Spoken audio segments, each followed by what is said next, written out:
Telangana cabinet కీలక నిర్ణయాలు తీసుకుంది. కొత్త రేషన్ కార్డుల కోసం కేబినెట్ సబ్ కమిటీ ఏర్పాటు చేయాలని నిర్ణయించింది.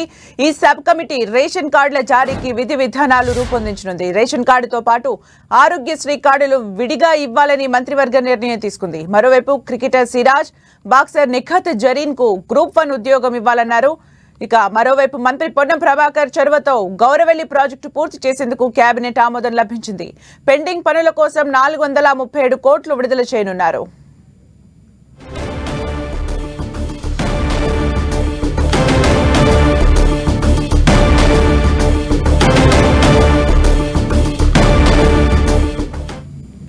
తెలంగాణ కేబినెట్ కీలక నిర్ణయాలు తీసుకుంది. కొత్త రేషన్ కార్డుల కోసం కేబినెట్ సబ్ కమిటీ ఏర్పాటు చేయాలని నిర్ణయించింది.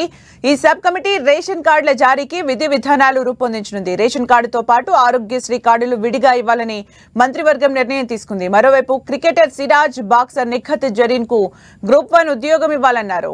మంత్రి పొన్నం ప్రభాకర్ చొరవతో గౌరవెల్లి ప్రాజెక్టు పూర్తి చేసేందుకు కేబినెట్ ఆమోదం లభించింది. పెండింగ్ పనుల కోసం 437 కోట్లు విడుదల చేయనున్నారు.